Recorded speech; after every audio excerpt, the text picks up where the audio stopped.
Il a redonné la vie à mon âme. Après tant d'années de souffrance, Christ a redonné la vie à mon âme. Il a redonné la vie à mon âme. Après tant d'années de souffrance, Christ a redonné la vie à mon âme. J'étais sans valeur dans ce monde. Christ a redonné la vie à mon âme. Après tant d'années de souffrance, Christ a redonné la vie à mon âme.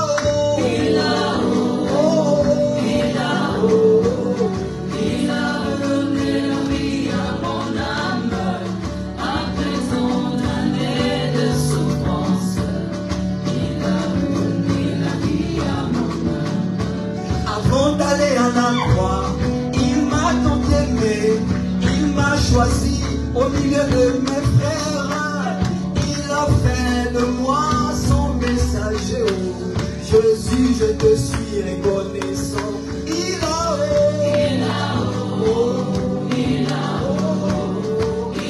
redonné la vie à mon âme, après tant d'années de souffrance.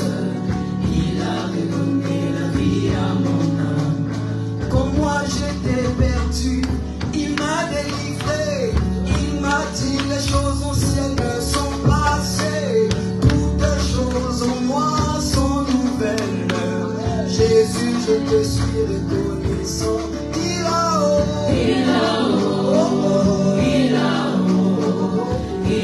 redonné la vie à mon âme, après tant d'années de souffrance.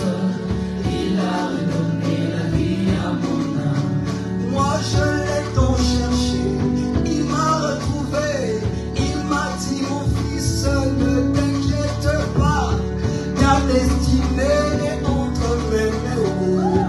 Jésus, je te suis reconnaissant. Il a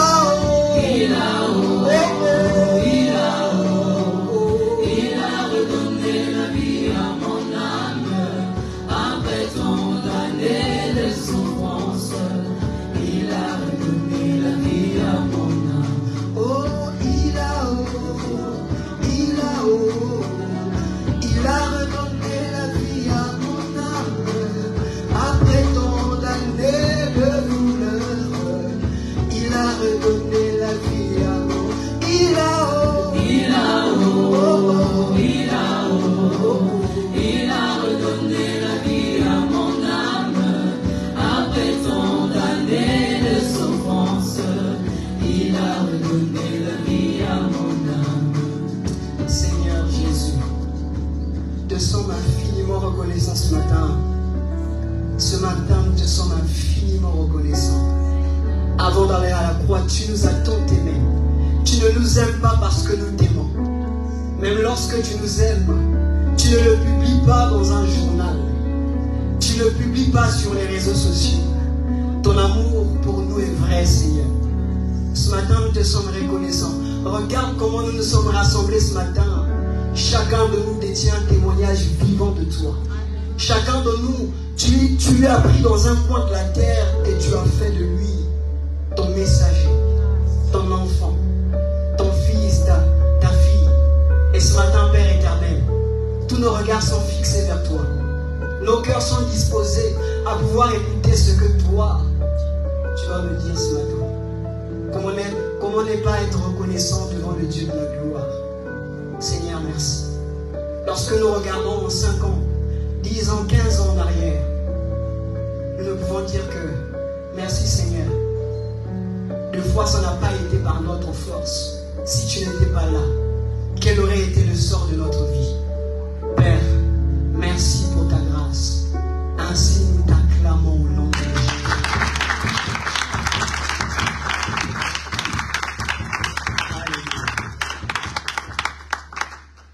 Amen. Amen. Très heureux d'être là ce matin avec vous. de partager cette portion d'écriture durant quelques instants. Alors merci à ceux qui sont revenus de vacances, ceux qui sont là ce matin. Je ne peux pas commencer ces moments sans pourtant dire merci à Dieu. Chaque fois que les semaines, les mois, les années passent, je me rends compte que se réveiller chaque matin n'est pas le fruit, les résultats des efforts, plutôt les résultats de la grâce de Dieu. J'ai simplement compris que le souffle de vie n'est pas une marchandise qui se change à prix d'argent. Ce n'est pas parce qu'on a prié avant de dormir que Dieu se sent obligé de nous réveiller le matin. C'est parce qu'il nous aime qu'il le fait. Alléluia. Je ne peux pas commencer ces moments sans pourtant dire merci à notre pasteur, à mon pasteur, à notre père, le père de la maison, le pasteur Anatole, auprès de qui j'ai trouvé grâce ce matin pour pouvoir prendre la parole. Merci pasteur pour la confiance. Merci également à nos pasteurs qui font partie de la maison, qui sont là jour après jour en train de travailler très dur pour cette œuvre. Notamment le pasteur Jean-Pierre. Je ne sais pas si vous vous rendez compte que chaque fois que nous venons ici, nous avons au milieu de nous un ancien numéro 9 de Tout-Puissant Mazembe. C'est comme la blague, mais c'est très important. Amen. Merci papa pour vos conseils, vos encouragements. Merci également à un duo que j'apprécie énormément. Le pasteur Richard, un homme très sympathique, très accessible. Un homme avec qui j'entretiens constamment, régulièrement des échanges très fluides et qui contribue à ma croissance spirituelle. Merci beaucoup aussi au pasteur Lucien qui pour moi a cette casquette de motivateur. Cet homme qui est toujours là en train de motiver, un homme très important dans mon parcours. Merci beaucoup, pasteur Lucien. Et merci à tous ceux qui œuvrent dans cette église, dans le dur labeur, dans chaque département, qui font en sorte que nous puissions avoir des conditions comme celle-ci, avoir des conditions comme ce matin. Alléluia. Amen. Le pasteur Richard a prêché le dimanche passé un merveilleux thème, comment vaincre nos ennemis. Je ne me suis pas déconnecté de ce thème. Je me suis dit que je devrais aller dans la même direction, dans le même sens, afin de pouvoir libérer le message que Dieu a mis dans mon cœur ce matin. J'ai un thème à vous proposer ce matin. Quand le destin rencontre l'imprévisible. Quand le destin rencontre l'imprévisible. Est-ce que tu peux le dire à ton voisin?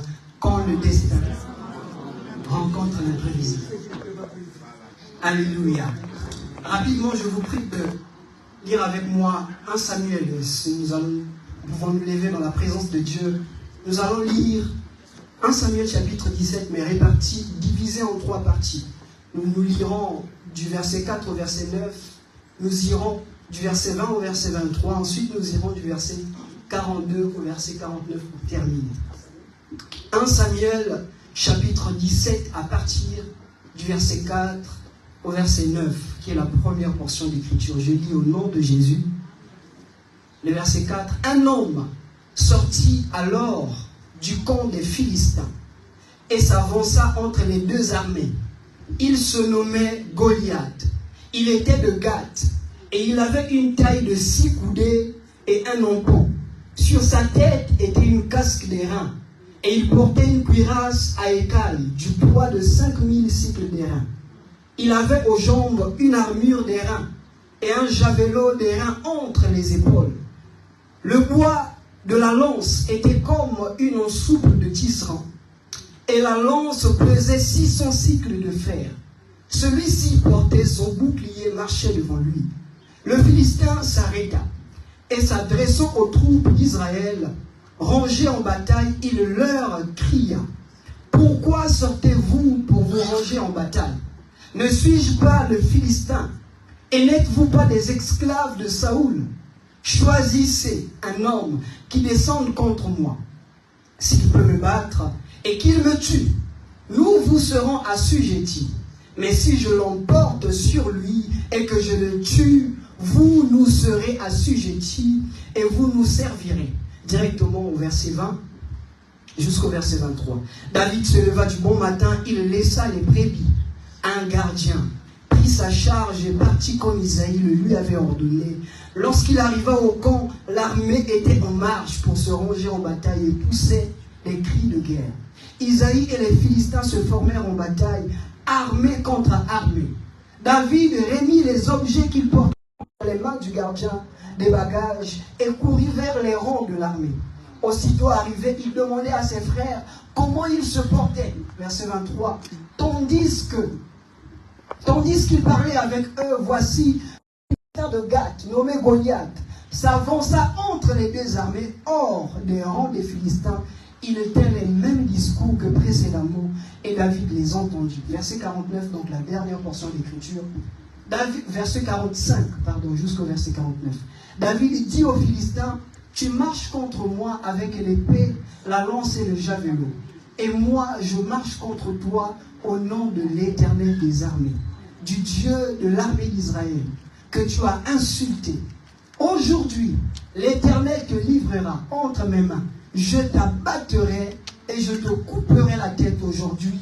Je donnerai les cadavres du camp des Philistins aux oiseaux du ciel et aux animaux de la terre. Et toute la terre saura qu'Israël a un Dieu. Et toute cette multitude saura que ce n'est ni par l'épée ni par la lance que l'Éternel le sauve. Car la victoire appartient à l'Éternel et il vous livre entre nos mains. Aussitôt que le Philistin se mit en mouvement pour marcher devant David, David courut sur le champ de bataille à la rencontre du Philistin. Dernier verset. Il mit la main dans sa gibecière, il prit une pierre et la lança avec sa fronde. Il frappa le Philistin au front, et la pierre s'enfonça dans le front du Philistin qui tomba, le visage contre terre. Parole du Seigneur. Amen. Je vous prie de vous asseoir, s'il vous plaît.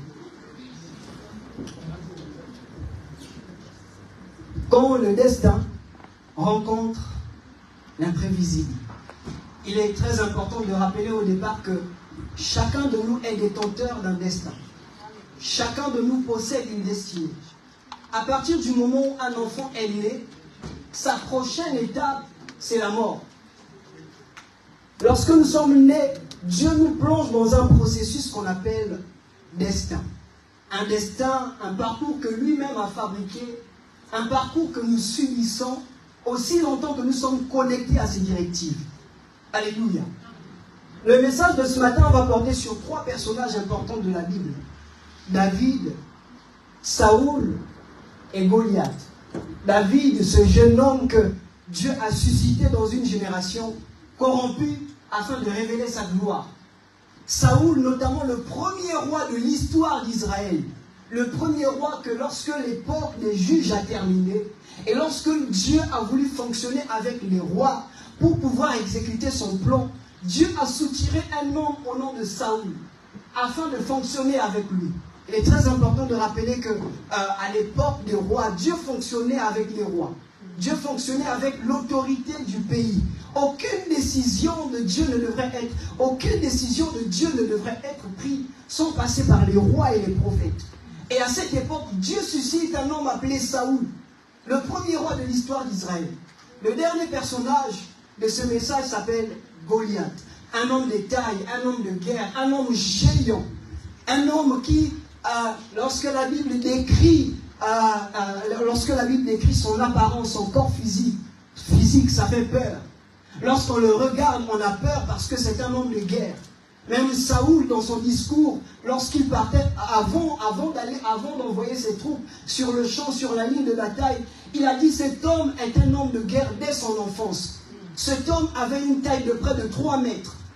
Donc lorsque vous me voyez 3 fois, et sur sa tête, il y avait un casque qui pesait près de 60 kilos. Moi-même, je pèse à peine 56 kilos.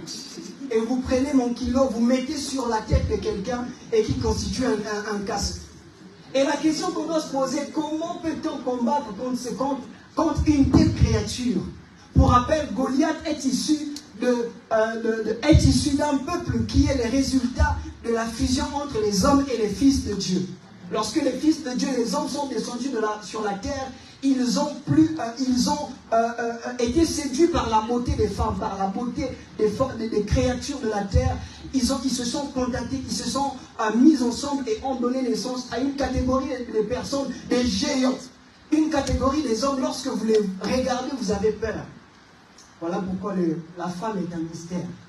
Comment un ange qui vit au ciel, dès qu'il descend sur la terre pour la première fois, il est séduit, flatté par la beauté d'une femme. Frères et sœurs, la beauté d'une femme est un mystère. Alléluia. Frères et sœurs, la beauté d'une femme est un mystère. Au très jeune, votre beauté, votre corps physique, votre intimité est un mystère. N'ayez pas l'habitude d'aller... Alléluia. Votre beauté est un mystère. Certains ont l'habitude, lorsqu'il est à l'église, pieux, dans la cité, mini-jupe. Mais pourquoi tu vas monter tes jambes, tes cuisses là-bas? Viens nous aussi, tes frères, on a besoin de voir ça. Viens nous montrer ça aussi à l'église, on veut voir. Pourquoi tu vas montrer au palais là-bas, boîte de nuit, mini-jupe, culotte à moitié, et nous, on ne sait rien. Quand tu viens à l'église, tout en robe jusqu'en bas, mais nous, on ne voit rien. Viens nous montrer ça au moins à tes frères dans la foi, on partage la même séance. Amen. Je ferme la parenthèse. Lorsque le destin rencontre l'imprévisible, chacun de nous est possesseur, chacun de nous détient une destinée. Voilà pourquoi Dieu a dit à Jérémie, avant même que tu ne sois formé dans le sein de ta mère, je te connaissais. Et j'ai pour toi des projets de bonheur et de paix, afin de te donner un avenir et de l'espérance. Chaque enfant, chaque humain, à partir du moment où il est né, il a un chemin tracé par Dieu, qu'il doit suivre selon les directives de Dieu. L'homme se délocalise du plan de Dieu lorsqu'il est insensible à la voix de Dieu. Alléluia. Voilà pourquoi, frères et sœurs, sur la terre, nous sommes des pèlerins. Nous sommes ici pour peu de temps. Et la prochaine étape de notre existence, c'est d'aller dans l'éternité. Alléluia. Le destin, chaque fois que nous avons tendance à pouvoir expliquer quelques termes dans la Bible, nous voulons recourir à des termes hébreux, grecs, parce que la Bible n'a été traduite qu'en français, en anglais et dans les autres langues que vous connaissez. Le destin vient du terme d'Érek, qui veut dire voyager.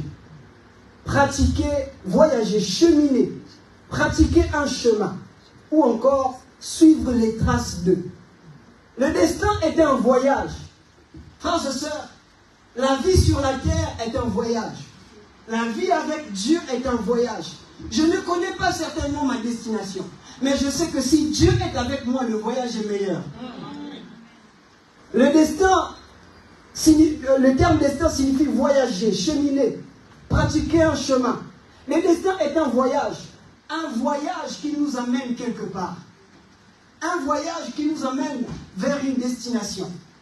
Un voyage dont nous n'avons pas la connaissance et la maîtrise de la destination.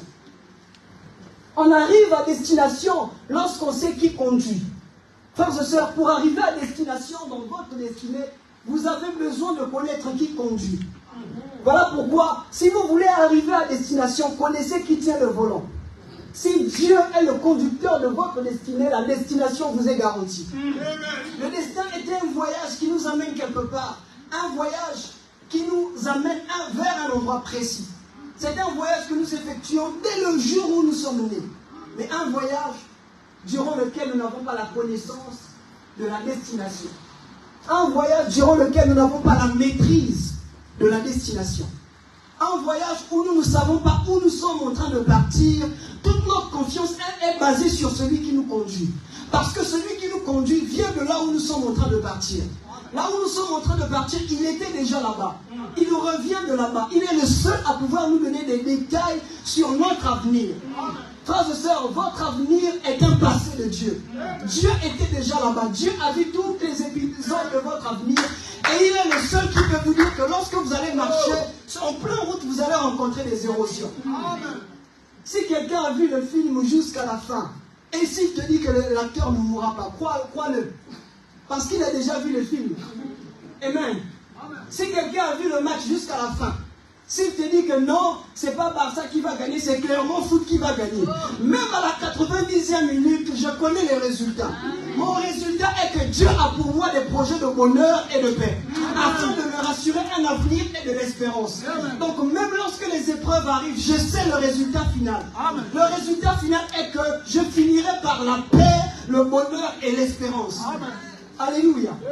Le destin est un voyage. Même un enfant de 5 ans doit commencer à partir, à être conscient de sa destinée. La médecine prend quelqu'un qui a un bac. En 5 ans, il fait de lui un médecin spécialiste. Le football prend quelqu'un qui a 5 ans, 6 ans. En 5 ans, il fait de lui un footballeur amateur. Et à l'église, on néglige les enfants. On leur montre les kiwis. On leur apprend comment être acteur de Hollywood. Lorsqu'un sorcier veut initier son enfant à la sorcellerie, il n'attend pas qu'il devienne adulte. Il n'attend pas qu'il devienne majeur. Lorsqu'un spécialiste de l'hypnose veut initier son enfant à l'hypnosie, je ne sais pas si ça se dit, il n'attend pas que son enfant sorte du cadre de mineur. Voilà pourquoi les enfants ont une destinée et ils doivent en être conscients. Et lorsqu'ils se réveillent le matin, imposez les mains, charabochete. Sinon, vous allez prier pour eux que lorsqu'ils seront malades. Alléluia, excusez-moi, je ne suis pas encore père, mais j'ai les enfants en moi. Est-ce que l'Iba Langobo aussi, il m'a pas dit?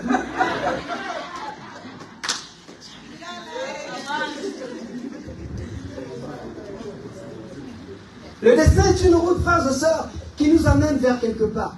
L'arrivée à destination ne dépend pas de la nature et des conditions du voyage, mais dépend de qui vous conduit. Voilà pourquoi la Bible dira, il n'est pas donné à l'homme de conduire sa vie par ses propres moyens. À partir du moment où l'homme s'entête, commence à prendre, frères et sœurs, même lorsque Dieu vous montre le chemin, il ne vous dit pas de marcher devant lui. Lui-même connaît le chemin. Il arrive d'un moment où nous prions, nous avons prié, Seigneur, montre-moi ce que je veux devenir dans 5 ans, 10 ans. Mais même si Dieu vous montre tout, il y a des épisodes qui lui seront propres. Il y a des choses qu'il ne vous dira jamais, dans le but de bouleverser votre façon de voir les choses. Alléluia. Le destin. Mais on ne peut pas parler de destin sans parler des événements. Le destin est un voyage composé des événements prévisibles tout comme imprévisibles. Les événements, des circonstances qu'on a prévues, qu'on a écrites, qu'on a vues dans le calendrier, qu'on a mis dans l'agenda, mais aussi des circonstances imprévisibles. Le destin est donc aussi un ensemble d'événements, un ensemble de circonstances favorables tout comme défavorables. Voilà pourquoi dans notre destinée, Dieu est le maître des temps et des circonstances. Ne regrette pas si le cours de ta vie a été marqué par des événements durs à supporter. Ne pleure pas si chaque fois que tu regardes en arrière, ton passé te rappelle un souvenir qui t'a plongé dans une solitude extrême et qui a entraîné des blessures que tu n'arrives pas à guérir. J'aimerais dire à quelqu'un, ça fait partie du voyage. Ça fait partie du voyage. Il est prévu dans le contenu de notre destinée. À un moment, nous soyons troublés, menacés, angoissés. Ça fait partie du voyage. Au cours du voyage, il peut y avoir crevaison. Au cours du voyage, le moteur peut s'affaiblir. Au cours du voyage, le carburant peut s'épuiser. Surtout lorsqu'on effectue le voyage sur une voie, sur une route qui n'est pas dans de bonnes conditions, on rencontre des érosions. Même lorsqu'on effectue un voyage par avion, on rencontre des érosions dans l'espace qu'on appelle des ondes de turbulence. Le voyage, à un moment, peut sembler être maîtrisé. Mais à la finalité, c'est que nous finirons par rencontrer et traverser ces ondes de turbulence. Frères et sœurs, ça fait partie du voyage. Ça fait partie de la destinée. Ça fait partie de votre parcours. Ça fait partie du voyage qu'à un moment, vous vous réveillez le matin. Vous ne savez pas comment mener les choses. Votre mental, votre état moral est menacé. Vous regardez dans le téléphone, vous allez certainement vous dire que est-ce possible d'avoir un contact qui peut me sortir de cette situation? Zéro. Ça fait partie du voyage. Ça fait partie du voyage lorsque le directeur, lorsque le professeur à l'école t'interdit de rentrer le jour du contrôle. alors que tu t'attendais à cette matière pour valider l'année. Frères et sœurs, ça fait partie du voyage. Lorsque les gens sur qui vous avez longtemps compté, au jour de la détresse, vous donnent le dos. Ça fait partie du voyage. Mais ça fait aussi partie du voyage qu'à un moment nous commençons à célébrer l'éternel. Frères et sœurs, si Dieu a été fidèle dans votre vie, même pour un morceau de pain, croyez en lui même pour un avion. La raison pour laquelle Dieu opère des prodiges et des miracles aujourd'hui, c'est pour que demain, lorsque nous serons dans un moment de tristesse, de sécheresse, nous puissions nous en souvenir. Le Dieu qui a fait hier peut faire aussi aujourd'hui.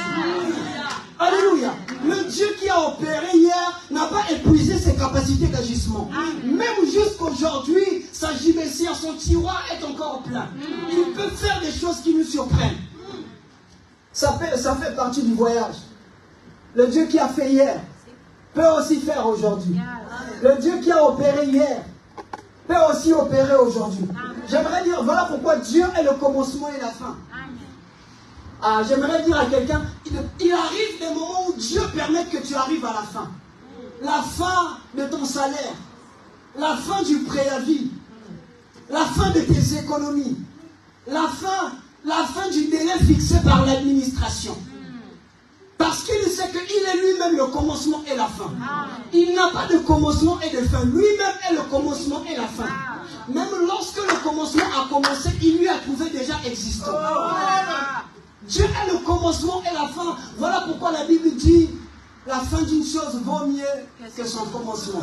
Mais lorsque la Bible dit que la fin d'une chose vaut mieux que son commencement, la Bible ne dit pas qu'il faut rater le début. Voilà pourquoi la Bible dit aussi Dieu maîtrisait les faibles commencements. Prenez compte des faibles commencements. Mais la fin d'une chose vaut mieux que son commencement. Dieu ne néglige pas le début pour donner assez d'importance à la fin.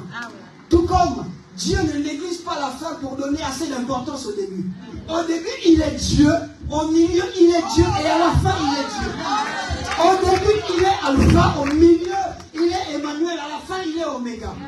Dieu ne commence pas avec des ressources divines pour finir avec des moyens physiques.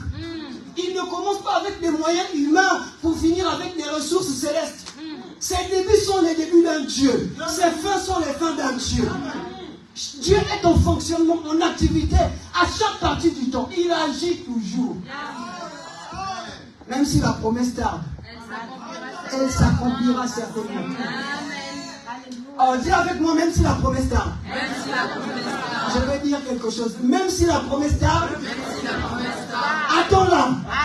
Car elle s'accomplira. Elle s'accomplira certainement.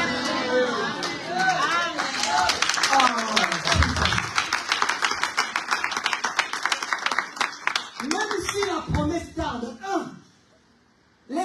même si la promesse tarde, attends-la. La promesse a des pieds. Elle s'accomplira certainement. Frères et sœurs, de fois, Dieu sait que l'ascenseur ne fonctionnera pas. Il vous amène jusqu'au rez-de-chaussée pour que vous puissiez prendre les escaliers. Oh, Jesus Christ. La promesse a des pieds. Elle marche vers son accomplissement. Il a dit à Habakkuk que cette prophétie s'accomplira, écrit-la. Les prophéties, les promesses ne sont pas faites pour être mémorisées. Les promesses, les prophéties sont faites pour être écrites. Écris-la car elle marche. Elle a des pieds. Même lorsque je ne vois pas l'avion, la voiture, je sais que ma promesse ne viendra pas par avion. Elle a des pieds pour marcher. Ça prend 2 ans, 5 ans, 10 ans. Je sais qu'elle arrivera vers moi. Elle sait là où je trouve, elle saura me localiser. Alléluia. Lorsque le destin rencontre les prévisibles, Dieu attend de fois que nous arrivons à la fin, frères et sœurs. Mais c'est quoi l'imprévisible? L'imprévisible, c'est l'état d'une chose qu'on ne peut pas prévoir. L'état d'une chose qu'on ne peut pas prévoir. L'état d'une chose qu'on ne peut pas prévenir. L'état d'une chose qu'on n'a pas prévue. Rien n'annonce qu'elle arrivera. Parce que rien n'est visible au départ lorsqu'on l'aperçoit. C'est une situation qui n'a ni tête ni queue. Elle arrive un matin, voilà pourquoi. Un matin, lorsque vous vous êtes réveillé, le téléphone a sonné à 7h30.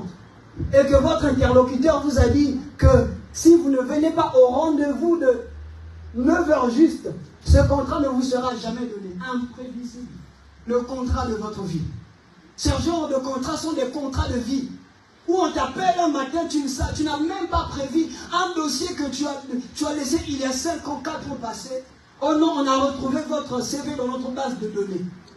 Oh, et si vous ne venez pas à 8h30 pour l'entretien, on appellera quelqu'un d'autre. Imprévisible. Chaque homme et chaque femme de destinée n'est jamais entré dans son destin sans avoir vécu des temps durs de difficultés. Chaque personne n'est jamais entrée dans sa destinée sans avoir rencontré l'imprévisible. L'imprévisible, c'est une situation qui survient sans prévenir. Frères et sœurs, dans la méthodologie de Dieu, l'imprévisible est une situation, un événement que la météo n'annonce pas. Un événement que le journal ne publie pas. Un événement que les médias, la presse n'informent pas. Elle arrive à un moment inattendu. À un moment auquel vous n'étiez pas en train d'attendre. L'imprévisible. Frères et sœurs, c'est impossible de dissocier l'imprévisible et la destinée.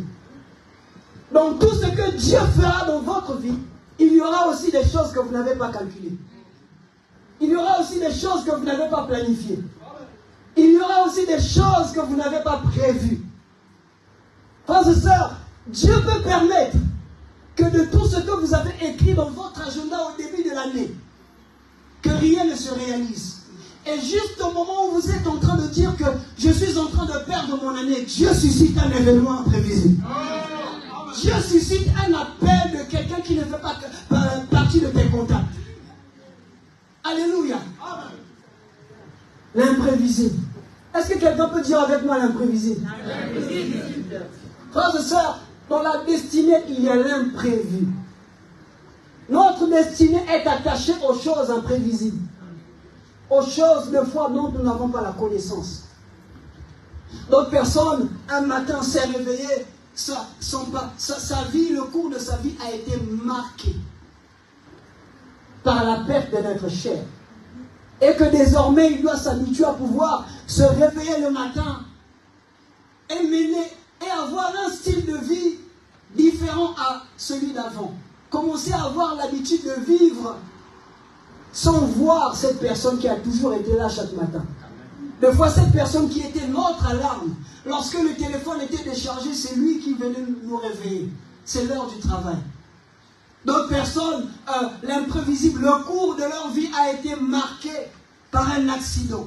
On l'a amené à l'hôpital et les médecins ont dit c'est impossible, il faut amputer le bras ou le pied. Et désormais, on doit commencer à s'habituer à vivre, à voir la personne qu'on est déjà habitué à le voir avec 2 pieds, 2 mains. Et désormais, on doit le voir avec un orteil de moins. L'imprévisible. Il y a des gens qui ont arrêté la course dans leur destinée à cause d'une situation qui est arrivée. Ils se sont dit, certainement je n'y arriverai pas, je ne vais pas m'arrêter. Je vais m'arrêter là. J'aimerais dire à quelqu'un, si tu n'arrives plus à courir, marche. Si tu n'arrives plus à marcher, rampe. Le plus important, c'est d'arriver à destination.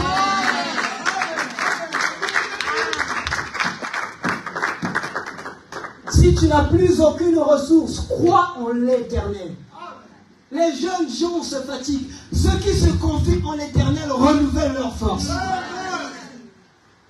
D'autres personnes se sont dit, je viens de perdre un boulot, le logement, les amis, les contrats. Je suis à la portée de moi-même. Ils se sont attachés à un groupe de personnes qui leur ont donné de la force à pouvoir continuer et arriver jusqu'à destination. L'imprévisible. Frères et sœurs, dans notre vie, il y a des voyages que nous n'avons pas prévus. Il y a des contrats que nous n'avons pas prévus. Il y a des relations que nous n'avons pas prévues. Il y a des virements bancaires qui nous seront faits que nous n'avons pas prévus. Oh, je prie au nom de Jésus que tu vives ce miracle au nom de Jésus. Amen. Que tu vives ce miracle cette semaine. Je me connecte à l'onction de cet hôtel, à l'onction du ministère de notre pasteur, et je déclare que cela t'arrive. Amen. L'imprévisible. Des situations que nous n'avons pas prévues. Lorsque vous regardez en arrière, vous regardez le cours de la vie. Vous regardez vos frères, vos sœurs. Vous vous dites, mais il y a 15 ans, 10 ans, cet oncle qui nous amenait chaque matin à l'école, comment se fait-il qu'il n'y ait plus? Dans sa tête, dans notre tête, on a son image à lui. On a l'image de cette personne avec qui on a vécu. Cette personne qui nous a motivés, qui nous disait qu'il y aura un moment où vous allez rencontrer des épreuves. L'imprévisible. Alléluia. Je sais que quelqu'un se pose des questions, mais il nous a fait lire un tas de versets bibliques. Mais où est-il? J'arrive. Amen. Des fois, Dieu attend. Dieu, dans notre parcours, Dieu, dans notre destinée, nous plonge dans une période de pourquoi. On se demande pourquoi moi seulement? Pourquoi ça n'arrive qu'à moi? Pourquoi pas aux autres, seulement à moi? J'aimerais dire à quelqu'un, il y a des pourquoi que Dieu répond. Il y a des pourquoi que Dieu ne répond jamais. Mais ce n'est pas parce qu'il ne répond pas qu'il ne fera pas. Il ne répond pas parce qu'il ne sait ce qu'il fera. Alléluia. Alors, 1 Samuel, le verset de base que nous venons de lire tout à l'heure. On parle d'un enfant, d'un jeune homme appelé David. David qui veut dire bien-aimé. Un jeune homme, son père s'appelait Isaïe. Dans le pays, dans la ville, personne ne connaissait son père. Il était très jeune. Il n'était pas l'aîné de la famille. Mais son père l'a pris et est allé le cacher dans la forêt. Normalement, c'est l'aîné qu'on emmène à la forêt pour aller paître le troupeau. Dieu a vu l'aîné. Il a vu celui qui vient après l'aîné. Il a vu celui qui vient après l'aîné. Il a décidé que David soit caché dans la forêt. Frères et sœurs, j'aime ce que je veux vous dire. Il y a des aînés biologiques. Ce sont des gens qui sont nés, qui sont sortis en premier. On l'appelle aîné, grand frère, grande sœur. Il y a des aînés de position aussi. Ce sont des gens dans la famille, c'est lui qui travaille, qui a un bon boulot, un bon salaire, c'est lui qui a un bon cadre de vie. Mais j'aime quelque chose. Il y a aussi des aînés prophétiques. Ce sont des gens, il n'est pas le premier-né, mais c'est lui que Dieu a soutiré dans une famille. Ce sont des gens, il n'est pas le plus âgé, mais c'est lui que Dieu a localisé pour le placer dans un endroit précis. Est-ce que je parle à un aîné ce matin? Oh, je ne parle pas à quelqu'un qui est aîné par âge, aîné dans le plan de Dieu.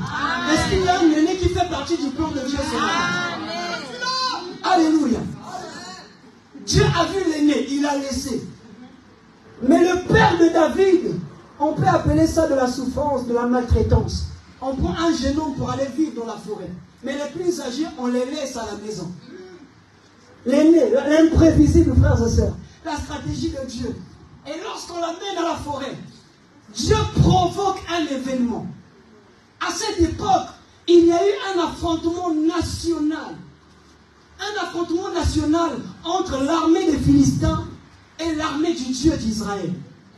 Et il se peut que dans l'armée des Philistins, il y a un homme qu'on appelait Goliath, que je viens de vous décrire tout à l'heure, un homme de taille, de guerre.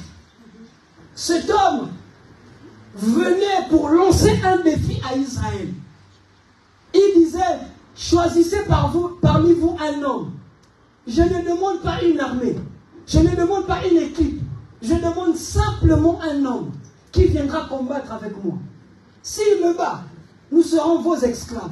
Mais si je le bats, vous serez nos esclaves. L'erreur qu'il a commise, c'est de demander seulement un homme. Pendant que le roi Saoul, au bureau, était en train de chercher des moyens. Comment je vais composer une équipe afin d'envoyer les gens pour aller combattre vers Goliath? Pendant que le roi Saoul se battait à chercher des stratégies, Dieu, le père de David, se souvint de David. Alléluia. Le père de David se souvint de David. Le père de David se souvint de David qui était dans la forêt. Il s'est rendu compte qu'à la maison, il est resté seul. Eliab, l'aîné, les enfants qui vivaient avec lui à la maison sont partis à la ligne de front. Il est resté seul. Il s'est dit, certainement ceux qui sont partis se battre peuvent avoir faim. Parce que c'était un combat national. Alors, il a encore appelé David. Il a dit, prends cette nourriture, va donner à tes frères qui sont partis combattre avec Saoul contre Goliath. David n'était pas parti pour aller se battre. Il était parti pour apporter de la nourriture. David n'était pas parti dans le champ de bataille. Il était parti pour aller rencontrer ses frères. David a quitté la forêt. Il est parti. Il se peut que lorsqu'il arrive à l'endroit où se tenait le front, il voit des gens. Est-ce que c'est une manifestation, etc. Mais au moment où il vient, c'est Goliath qui s'élève. Il dit les mêmes discours qu'il disait avant. Envoyez quelqu'un pour se battre avec moi. Et Goliath l'a fait pendant 40 jours. Un matin, il s'élève. Il insulte le Dieu d'Israël. Si parmi vous, il y a quelqu'un, si parmi vous, il y a seulement quelqu'un qui a eu le bac et qui travaille, qui a un travail de position, présentez-le-moi. Et vous aussi, vous vous mettez à chercher les adolescents, ils attrapent les grossesses depuis 14 ans, les jeunes enceintes depuis l'âge de 15 ans, et personne n'a le bac, ils sont dans la drogue, dans la cigarette. Personne. Goliath a gagné. Le lendemain, il revient encore. Si parmi vous, il y a quelqu'un qui s'est marié et qui n'a jamais eu d'enfant dehors dans le mariage, montrez-le-moi. Vous aussi, vous regardez. Ah, l'oncle Norbert, quand il s'était marié, il a eu encore une autre femme dehors. Quand je vois l'ancêtre, le grand-père, lui, il a frappé 17 enfants. Il n'a même pas doté. Il a frappé 17 enfants. Et il s'est constitué un royaume. Il a donné son nom à chaque enfant.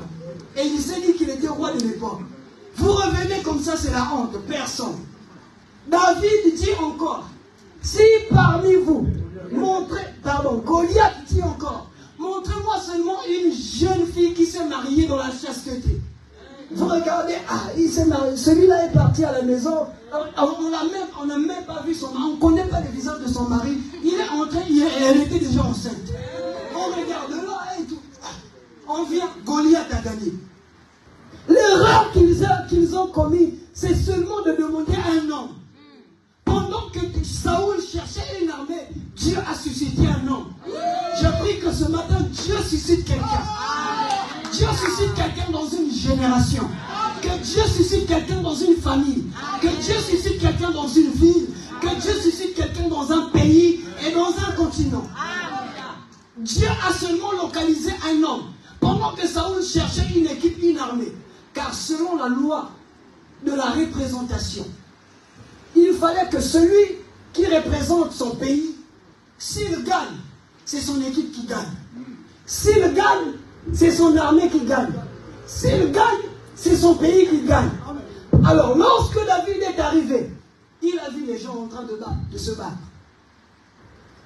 La première des choses que David a demandé, lorsque David a vu Goliath parler, il dit, oh, c'est un insensé. C'est un incirconcis. Qui est cet homme qui lance un défi au Dieu d'Israël? S'il parle comme ça, c'est qu'il n'a pas Dieu.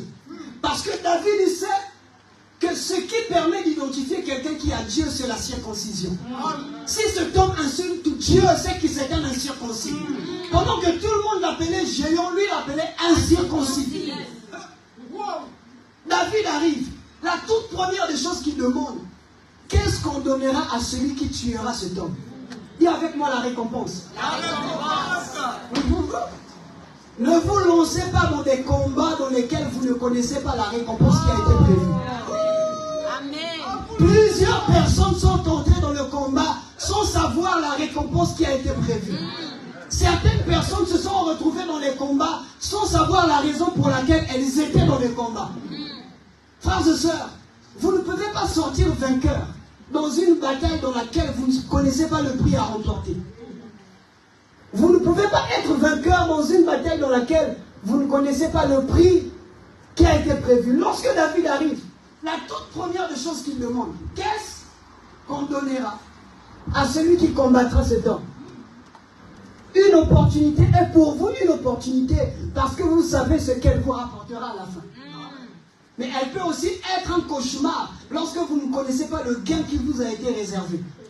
Frères et sœurs, sur le chemin de la vie, il y a des batailles, des combats qui amplifient nos rêves, qui amplifient notre destin. Il y a aussi des combats qui tuent notre destin. N'entrez pas dans des combats dans lesquels vous ne connaissez pas la récompense, vous ne connaissez pas qu'est-ce que vous allez gagner à la fin. Te voilà en train de combattre. À peine quelqu'un est arrivé nouvellement et on t'a dit, lui, tu vois, ce frère, il est mauvais. Et toi aussi, facilement, tu acceptes. Tu es entré dans un combat de la haine de quelqu'un d'autre. Quand tu le vois, c'est lui que je te montrais. Il est mauvais. J'aime dire une chose, frères et sœurs. Je vais dire une chose très importante. Si vous voulez haïr quelqu'un, haïssez-le seul. N'évangélisez pas votre haine à tout le monde. Amen. Ne distribuez pas votre haine à tout. Le fait que vous détestez quelqu'un, restez seul dans votre façon de le détester. N'allez pas dire à quelqu'un, n'allez pas pousser quelqu'un d'autre de le détester. De toute façon, frères et sœurs, sur le chemin de la vie, chaque personne aura une opinion sur vous. Chaque personne aura quelque chose à dire, qu'il vous connaisse ou pas, qu'il vous approche ou pas, il aura quelque chose à dire sur vous. Il aura un mot à dire. Mais j'aime ce que le bonhomme de Dieu, Papa Alain Moloto, a dit.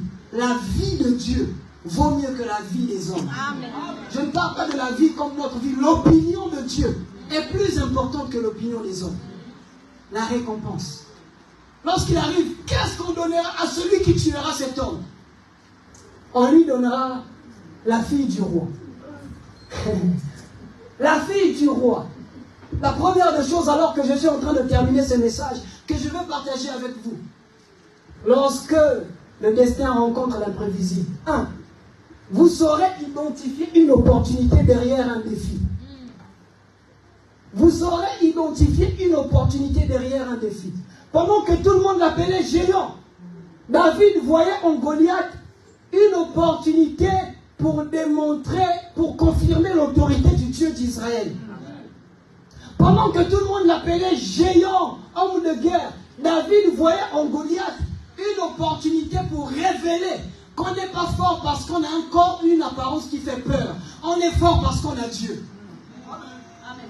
David voyait en Goliath une opportunité pour démontrer on n'est pas fort parce qu'on est de taille physiquement. On est fort parce qu'on a Dieu. Vous pouvez avoir la majorité, mais si vous n'avez pas Dieu, vous allez perdre la bataille. Amen. On n'est pas fort parce qu'on a la majorité. On est fort parce que Dieu est notre force. Amen. Lorsque les gens voyaient Goliath, homme de guerre, lorsque David le voyait, ça c'est une occasion. C'est une occasion pour que aujourd'hui les gens sachent que l'Éternel est le Dieu d'Israël. Frères et sœurs, vous pouvez avoir les plus intelligents, vous pouvez avoir les plus diplômés, vous pouvez avoir les meilleurs et perdre le combat. Oh, j'aimerais dire à quelqu'un, si l'arbitre peut être de leur côté, l'arbitre peut être de leur côté, le plus diplômé peut être de leur côté, mais si Dieu est de ton côté, la victoire t'est garantie. Alléluia. Tout le monde l'appelait géant lorsque David voyait Goliath. Ah, ça c'est une opportunité. Lorsque votre destin rencontre l'imprévisible, vous saurez identifier une opportunité derrière un défi. Vous saurez que cette épreuve est une occasion. Cette épreuve est une opportunité. Alléluia. Lorsque le destin rencontre l'imprévisible, vous saurez identifier une opportunité derrière un défi. Chaque défi qui survient de manière inattendue dans votre parcours révèle une opportunité cachée de Dieu. Ce sont des opportunités qui existent déjà. Dieu les a mis dans son tiroir. Il attend un événement inattendu pour le provoquer. Alléluia. Ce sont des opportunités qui existent déjà. Ça fait partie du plan. Mais Dieu les a cachées quelque part. Sur le chemin de la vie, dans la bataille, vous allez être vainqueur. Oh my goodness. Can I talk to somebody this morning? Chaque fois que Dieu veut shifter votre vie vers une autre dimension, il met devant vous des opportunités masquées par des obstacles. Et vous allez les saisir par votre capacité de voir comme Dieu. Par votre capacité capacité de voir comme Dieu, frères et sœurs. Est-ce que je parle à quelqu'un ce matin? Amen. Alors que tout le monde l'appelait géant, David l'appelait incirconcis. Voilà pourquoi, le jour où les anciens d'Israël sont allés chercher David pour qu'il travaille dans la maison du roi, ces hommes ont dit au roi, « Oh roi, nous avons trouvé un jeune homme. Il est fort, vaillant, beau de visage. Et l'Éternel est avec lui. » Frères et sœurs, quand vous voyez quelqu'un faire des prouesses, ne le combattez pas si vous ne savez pas d'où il tire sa force. Quand vous voyez quelqu'un réaliser les progrès, les exploits, ne vous attaquez pas à lui si vous ne savez pas d'où il tire sa force. Alléluia. Il dit l'Éternel est avec lui. On a vu un jeune homme, mais l'Éternel est avec lui. Lorsque nous cessons de voir comme Dieu dans nos combats, nous perdons de l'efficacité dans la bataille. Alléluia. La deuxième chose, et la toute dernière que j'aimerais partager avec vous. Lorsque le destin rencontre l'imprévisible, lorsque votre destin, votre destinée, votre histoire, votre parcours rencontre l'imprévisible, prenez de bonnes décisions et posez des actions. Amen. Lorsque votre destinée rencontre l'imprévisible, prenez de bonnes décisions et posez des actions. Lorsque David est arrivé, il a amené de la nourriture. Il n'était pas venu pour combattre Goliath. Ce n'était pas son objectif. Son objectif, c'est pour qu'il vienne donner à manger à ses frères. Mais il se peut que l'un de ses frères, l'aîné, Eliab, l'a vu. Eliab lui dit, mais pourquoi es-tu venu ici? C'est pour voir la bataille que tu es venu. Je connais la malice de ton cœur. Vous savez, il y a des gens dans la vie. Vous êtes en train de tout faire pour qu'ils soient heureux. Mais c'est eux qui vous combattent. David est venu apporter de la nourriture à Eliab. C'est Eliab qui lui dit, je connais ton orgueil, je connais la malice de ton cœur. C'est pour venir voir la bataille que tu es venu. Eliab, je suis venu te donner à manger. Il y a des gens, vous allez vous réveiller chaque jour à 3 h du matin pour avoir une rémunération, pour leur donner 10% à la fin du mois. C'est eux qui te compliquent la vie. C'est eux qui te rendent la tâche difficile. David est arrivé sur le champ de bataille. J'aime son attitude. Eliab lui dit, je connais la malice de ton cœur. Tu es venu voir la bataille. À qui as-tu laissé ce peu de troupeau? La Bible déclare, David se détourna de lui. Et lorsqu'il avança, il posa la question. Qu'est-ce qu'on donnera à celui qui combattra cet homme? David se détourna de lui. Frères et sœurs, il y a des décisions qui vous font entrer dans l'histoire. Il y a des décisions qui vous font sortir de l'histoire. Et il y a des décisions qui vous maintiennent dans l'histoire. David se détourna de lui. Lorsque votre destin rencontre l'imprévisible, le compte à rebours est lancé. Dieu attend votre part de responsabilité.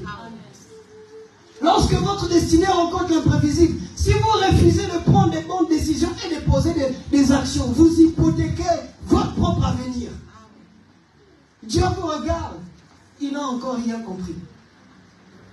David se détourna de son propre frère, de Eliab. La même chose est arrivée plus tard à Jésus. Il veut aller sur le chemin de la croix. Pierre lui dit, Maître, tu ne mourras pas, tu resteras avec nous. Arrière de moi, Satan. C'est pourtant pour lui que je suis venu. Arrière de moi, Satan, je dois aller mourir. Alléluia. Lorsque votre destin rencontre l'imprévisible, ne me regardez pas dans les yeux, je sais qu'il est 12h04. La modératrice m'a donné la parole à 11h15. Donc j'ai encore quelques minutes. Je réclame le droit. C'est mon droit, non? Alléluia. Lorsque votre destin rencontre l'imprévisible, posez des bonnes actions et prenez des bonnes décisions. Alléluia. Voilà pourquoi l'épreuve est un appel à une prise de responsabilité. David est arrivé sur le chemin de bataille Eliab lui a dit, retourne dans la forêt. Oh, j'aime une chose. Retourne dans la forêt. David s'est détourné de Goliath. Chaque personne qui n'a rien à voir avec votre destin ne mérite pas votre réponse. Chaque personne qui n'a rien à voir avec votre but, votre objectif, votre destinée ne mérite pas votre réponse. C'est ce que David a fait à Goliath. David a fait à Eliab. Il s'est détourné de lui. Quelqu'un qui vous fait comprendre que vous ne pouvez pas réussir, vous ne pouvez jamais réussir sur la terre sans son apport. Oh, j'aimerais le dire très bien. Qu'il soit de votre famille, de l'université, votre directeur, votre professeur, si quelqu'un vous dit que vous ne pouvez jamais réussir dans la vie sans son apport, faites-lui comprendre que Dieu ne vous a pas envoyé sur la terre par son accord.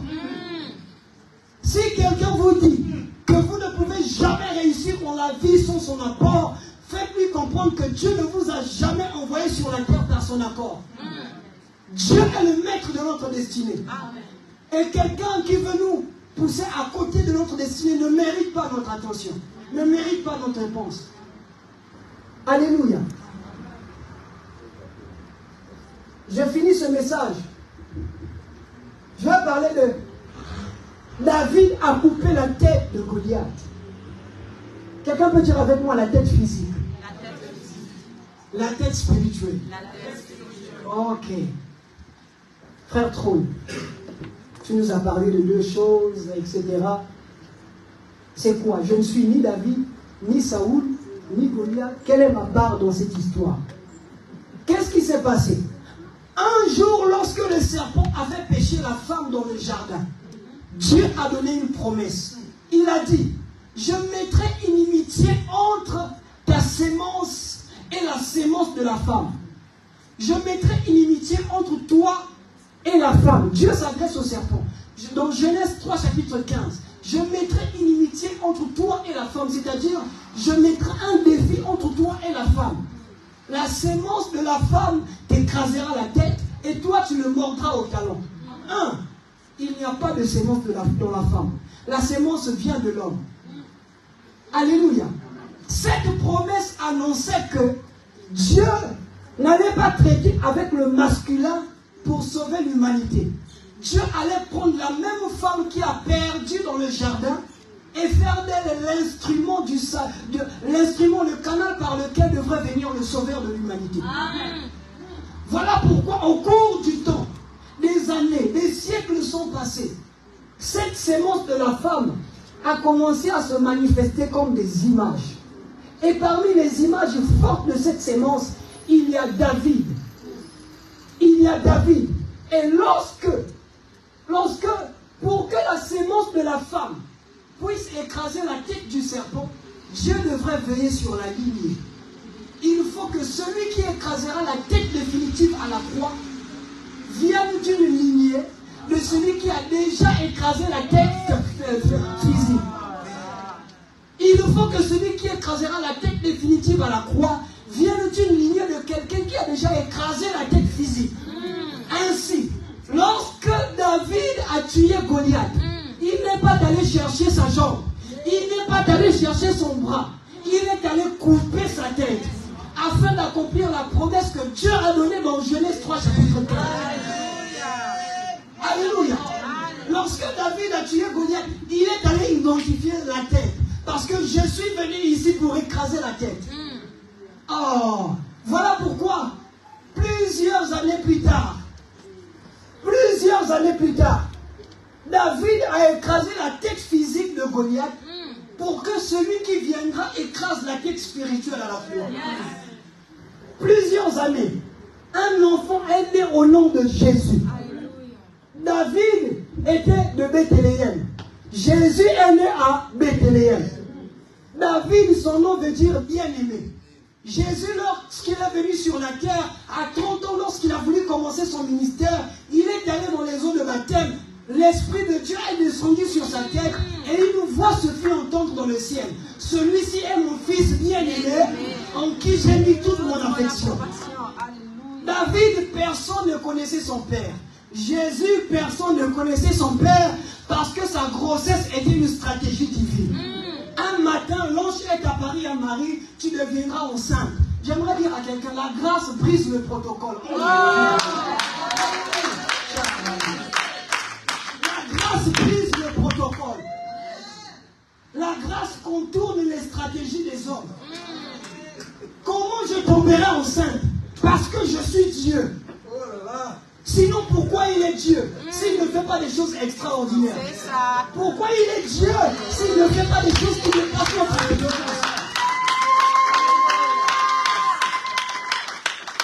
Personne ne connaissait son père. Personne ne connaissait le père de David. Jésus, lorsqu'il est venu, personne ne connaît son père. La première fois lorsqu'il a dit « Je suis un fils de Dieu », on est allé le dénoncer auprès des autorités. Ah, il y a quelqu'un qui dit qu'il est le fils de Dieu. David était berger. Il n'était pas venu pour venir combattre, pour donner de la nourriture.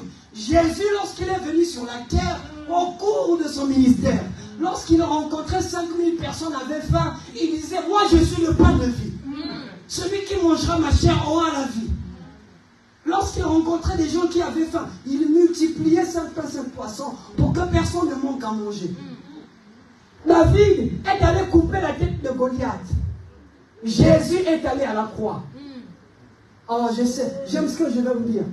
David, il fallait que David aille tuer Goliath pour qu'Israël soit vainqueur.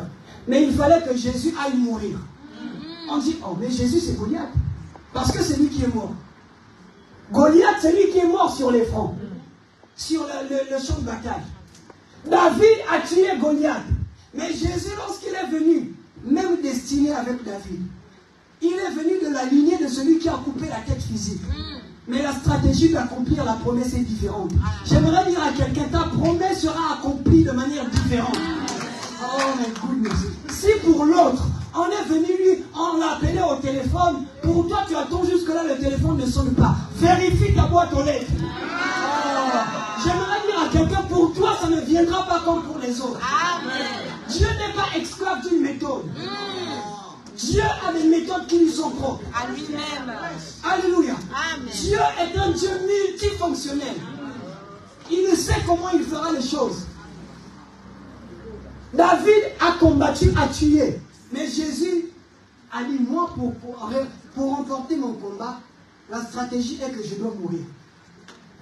Lorsque Jésus est allé à la croix, chaque coup qu'on portait sur lui nous élevait. Chaque chicotte qu'on frappait sur son corps nous guérissait. Lorsque Jésus est mort à la croix, la Bible déclare, en plein jour, les ténèbres ont envahi la terre. Le voile du temple a été déchiré. Et la tête du serpent a été coupée, écrasée. J'aimerais dire à quelqu'un, nous avons un ennemi qui n'a plus de tête. Nous combattons avec un ennemi qui a perdu sa tête. Est-ce que si vous êtes en train de marcher, vous voyez la queue d'un serpent en train de bouger, vous aurez peur? Non. Alléluia. Est-ce que vous aurez peur? Nous sommes en train de combattre avec quelqu'un dont la tête est écrasée. Voilà pourquoi vous allez voir Satan, quelqu'un qui lui a servi durant toute sa vie. Satan bouffe ses cousins, bouffe ses frères, ses tantes, sa famille. Pourquoi? La tête ne fonctionne plus. Alléluia. La tête ne fonctionne plus. La tête ne fonctionne plus. La tête ne fonctionne plus. Alléluia. Quelqu'un qui lui a servi toute sa vie. Toute sa vie. Quelqu'un qui lui a servi toute sa vie. Satan bouffe ses cousins, bouffe ses nièces, bouffe ses parents. Et tout. La tête ne fonctionne plus, frères et sœurs. Nous sommes en train de combattre avec quelqu'un. La tête est écrasée. J'aimerais dire à quelqu'un, n'aie pas peur, parce que celui qui combat avec toi n'a plus de tête. Celui qui combat avec toi n'a plus de tête. Sa tête a été écrasée à la croix. Alléluia, sa tête a été écrasée à la croix. Oh, Jésus de Nazareth. Sa tête a été écrasée à la croix. Sa tête a été écrasée à la croix.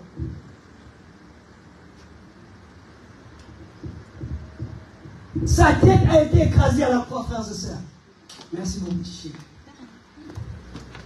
Petit Chic, je veux bien t'amener en Afrique, mais j'ai peur. Parce que dès que tu arrives, un comité de 50 moussiques va t'accueillir à l'aéroport. On raconte l'histoire d'un homme qui venait des États-Unis. Il est venu avec ses enfants pour la première fois en vacances au Congo. Le premier jour, coupure d'électricité. Ses enfants disent, mais papa, aujourd'hui c'est l'anniversaire de qui?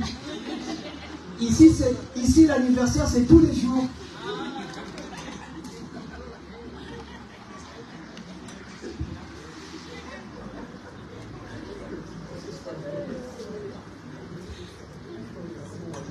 Alléluia. Quand le destin rencontre l'imprévisible. Est-ce que j'ai parlé à quelqu'un ce matin? Oh Jésus, les chants s'il vous plaît. Rejetant de la vie, l'agneau immolé. L'agneau immolé. Lion de Judas. Lion de Judas. Étoile du matin. Étoile du matin. Reçois la puissance. Alléluia. Oh, la sagesse, la gloire,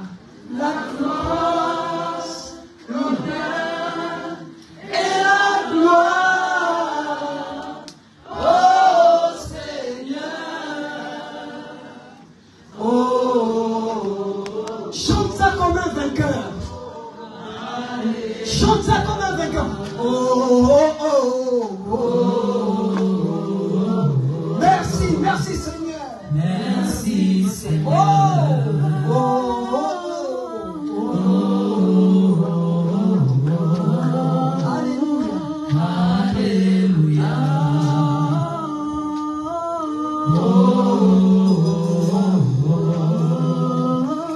Merci Seigneur. J'aimerais que tu élèves ta voix. Dis avec moi, pendant que les chants sont en train de chanter ce chant, pendant que nous chantons ce chant, lève-toi là où tu es. Commence à prier comme un vainqueur. Dis, les situations peuvent arriver. Je sais que j'ai déjà remporté la bataille. Déclare-le au plus profond de ton cœur. Alléluia.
programme par rapport à ta destinée, l'Éternel est capable de t'en délivrer.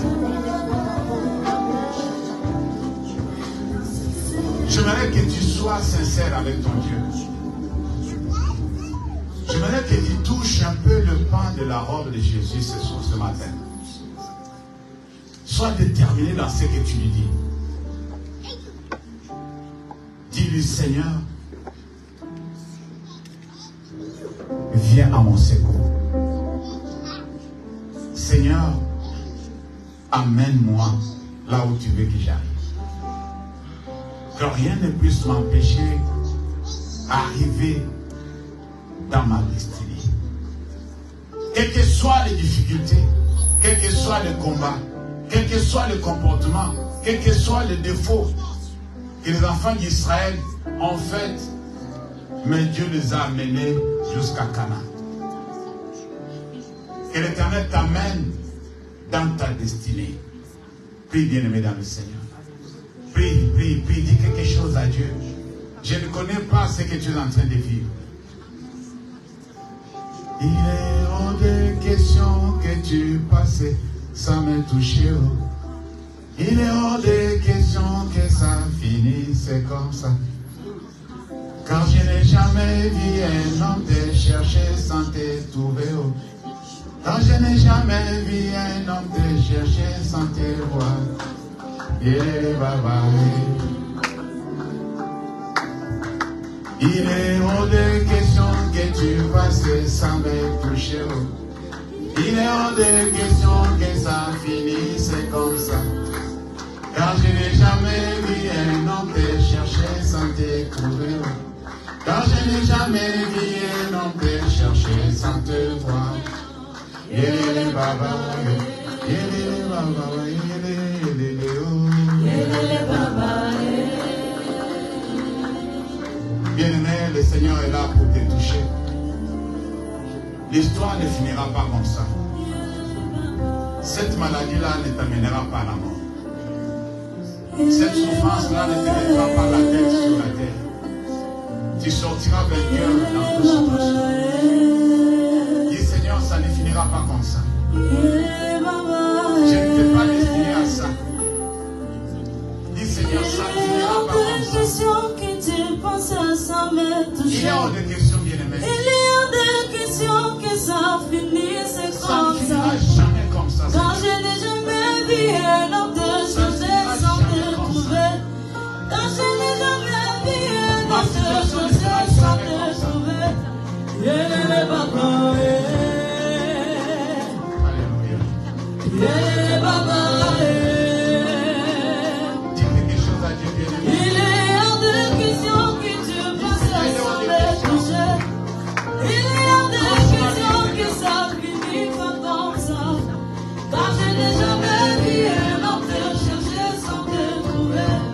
Car je n'ai jamais vu un homme te chercher sans te trouver.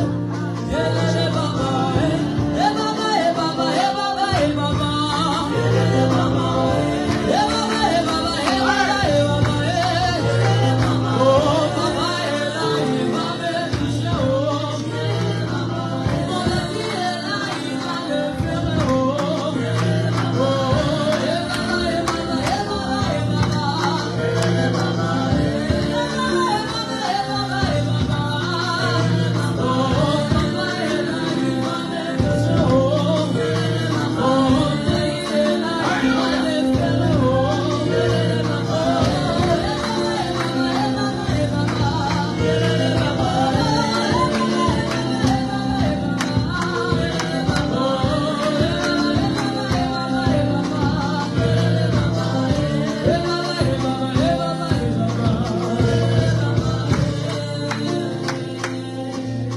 L'Éternel notre Dieu et notre Père, je te rends grâce, puisque tout ce que tu fais est bon. La Bible me dit que toutes choses concourent bien de ceux qui aiment Dieu, de ceux qui sont appelés selon ses desseins. Seigneur, je crois que tout ce que mon frère, ma soeur traverse aujourd'hui va concourir à son bien, va l'amener dans sa destinée. personne ne sera laissé à côté de la route. Tu n'abandonnes jamais le sien. Tu es celui qui commence une chose et la mène jusqu'à la finition. Voilà pourquoi je te confie ces peuple. Voilà pourquoi je te demande de pouvoir accompagner tes enfants.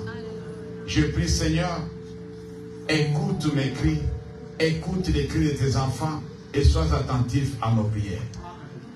Nous avons besoin de ton secours, pas le secours d'un homme.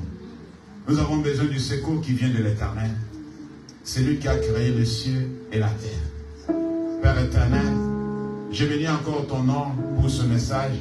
Je bénis aussi que tu as utilisé pour pouvoir nous parler de ces choses et de ce secret et nous amener dans une autre dimension pour comprendre comment tu opères.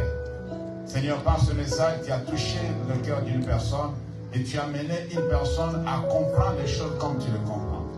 Tu nous as amenés dans ta vision. Tu nous as aidés à saisir, c'est notre dit, les opportunités et faire ce qu'il fallait faire au moment qu'il faut. Voilà pourquoi je te dis merci. Bénis mon frère, bénis ma soeur. Dans le nom de Jésus, nous avons ainsi prié et les saints disent Amen. Amen. On attend très fort pour la gloire de Dieu.